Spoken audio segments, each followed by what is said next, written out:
안녕하세요, 미스터 모입니다. 이번에는 연천에서 다녀온 또 하나의 장소, 바로 제인폭포라는 곳을 소개해 드릴까 합니다. 폭포가 있었나? 연천에? 이렇게 생각하시는 분들 꽤 계실 텐데요. 여기는 유네스코 세계 지질공원에 들어가 있는 그런 장소라고 보시면 될 것 같아요. 한탄강을 끼고 있는데 꽤 경치가 멋있는 곳이니까 기대 많이 해주시면서 보셔도 좋을 것 같습니다. 과연 제인폭포는 어떤 곳인지 저 미스터 모와 함께 같이 가보시죠. 렛츠고!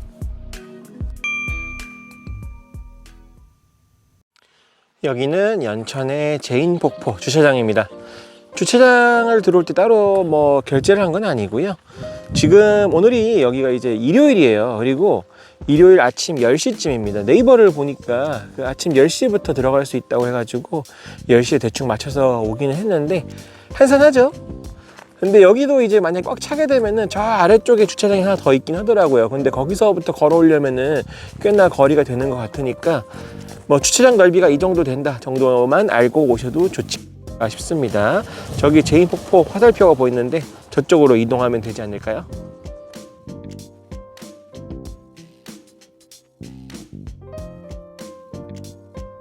나무 때문에 경치가 잘 안 보이기는 하는데요. 이렇게 언덕 아래로 강이 보입니다. 야, 이게 가물어서 이게 강이란 느낌이 잘 안 들기는 하는데 어쨌든 강이래요. 이렇게 전망대가 있는데 여기 전망대가 그 주차장 바로 옆에 초입에 있거든요. 지금 저 나무 뒤로 보이실란가 모르겠어요. 저기가 바로 한탄강 댐이라고 합니다. 한탄강 자체도 이제 유네스코에서 지정된 그 세계 지질공원으로 유명하죠. 이렇게 보이니까 보이네요. 이렇게 한탄강 댐을 볼 수가 있습니다. 이렇게 꽃길을 따라서 이동을 하면은 제인폭포까지 구경을 갈 수가 있을 것 같은데 산책로는 잘 돼 있는 것 같고 꽃길이다 보니까 걷는 재미는 좀 있는 것 같습니다. 많이 멀지만 않았으면 좋겠네요. 걷다 보니까 이렇게 제인폭포가 바로 전망대에서 경치를 볼 수 있게 되어 있습니다. 아마 좀 이따가 내려가서 저 데크를 통해서 폭포 근처까지 갈 수 있는 것 같아요. 그 폭포가 생기는 과정을 간단하게 말씀을 드리면은 여기 같은 경우에는 예전에 용암이 흘러가지고 그런 현무암들이 많이 있었는데 침식작용이 일어나면서 그 폭포가 생성되었다라고 생각을 하시면은 좋을 것 같습니다.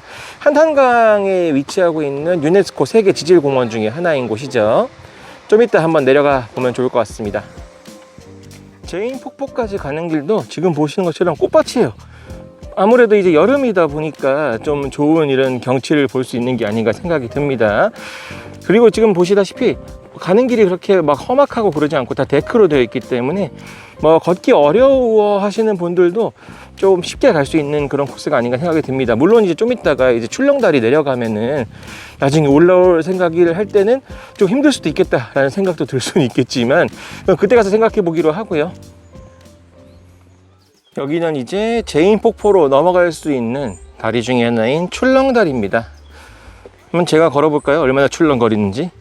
사실 다행히도 저는 고소공포증 같은 건 없으니까 다행이긴 해요. 오, 지나가니까 바로 방송이 나와서 살짝 깜짝 놀랐습니다.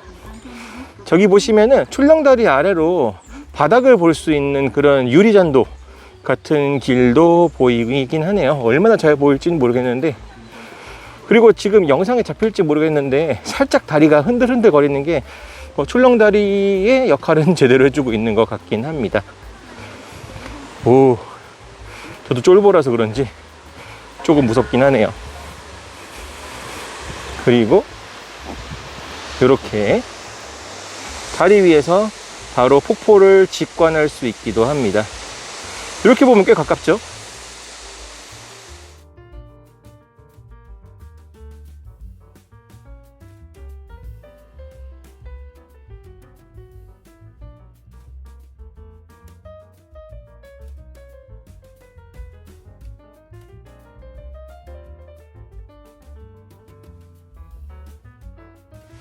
제인폭포를 가운데로 두고 이렇게 둘레길도 있어요. 둘레길 먼저 지금 가보고 있는데 선녀탕이라는 곳이 있다네요. 전망대 같은 것도 보이고. 네, 선녀탕? 글쎄요, 이름만 들어서는 어떤 곳인지 감도 안 잡히는데 한번 선녀탕도 가보도록 하죠. 저는 이제 선녀탕이라고 해서 뭐가 있을까 하고 봤더니 이제 제인폭포의 상류 쪽에 위치하고 있는 계곡이네요. 물은 굉장히 맑아요. 와. 뭐 미래 제인폭포라고 하는데 뭐 그건 이제 미래의 일일 것 같고, 규모는 굉장히 작습니다. 이렇게 다리가 있는 것처럼 돼 있죠. 여기 아래로도 이렇게 물이 흐르고 있어요. 저 물이 끝까지 가서 이제 폭포가 되는 거죠. 그러니까 물이 여기서부터 시작된다라고 보셔도 과언은 아니겠다 싶어요. 그냥 아주 작은 계곡 같은 곳인데 그래도 와, 이쁘네요. 이게 여름이기도 하고 만약 가능했으면은 들어가서 발이라도 담궜으면 좋겠다 싶은 생각도 드네요. 좋네요.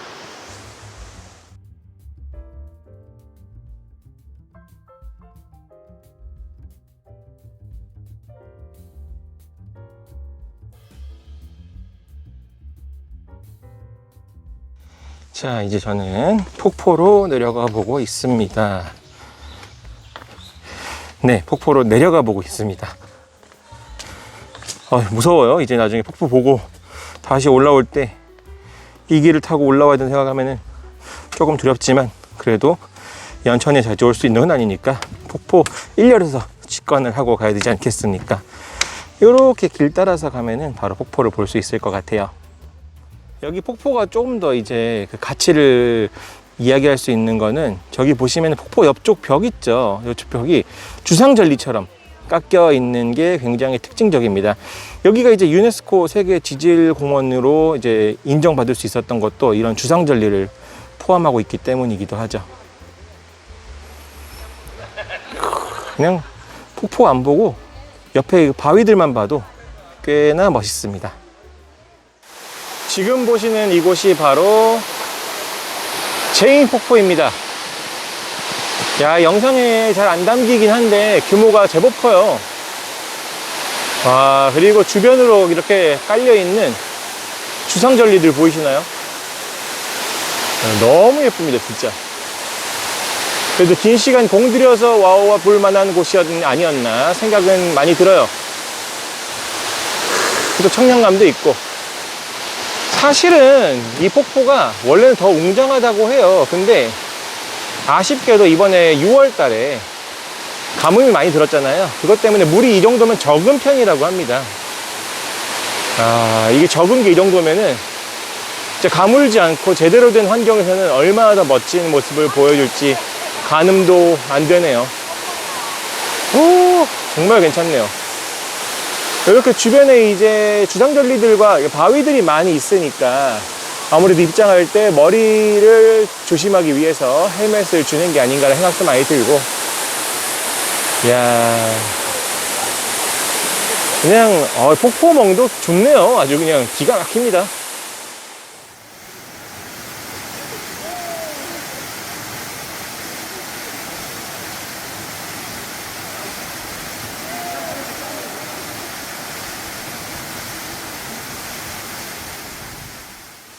오, 정말 웅장하고 멋진 폭포 아닌가요? 야, 이렇게 또 제 생각에는 아마 이 정도 규모의 폭포를 오래 본 건 처음인 것 같아요. 그 정도로 시원하고 여름인데도 청량감이 넘칩니다. 잘 와본 것 같아요. 아마 연천에 오시는 분들이라면은 여기는 꼭 한번 보시고 가시길 권장을 드립니다. 뭐 시간을 많이 할애하는 곳도 아닌 만큼 폭포 구경 짧게 하고 가시는데 만족도는 굉장히 높은 곳이니까 한 번쯤 와보시길 권장을 드려요. 엄지척입니다.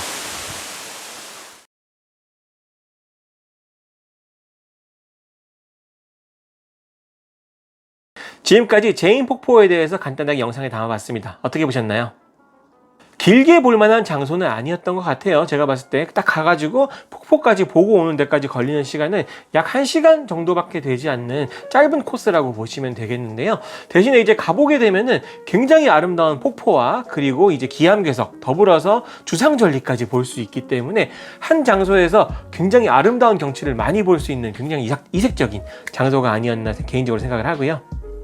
특히나 이제 영상으로 담는 것에 한계가 느껴지는 그런 장소가 아니었나 생각을 해요. 대부분의 큰 규모의 폭포들이 그렇긴 하겠지만 영상으로 보는 것보다 가서 보시게 되면 좀 더 이제 웅장함과 그리고 아름다움을 직관할 수가 있기 때문에 그런 부분들 때문에라도 연천에 가셨다면은 제인 폭포만큼은 꼭 한번 보시고 오시기를 권장을 많이 드립니다.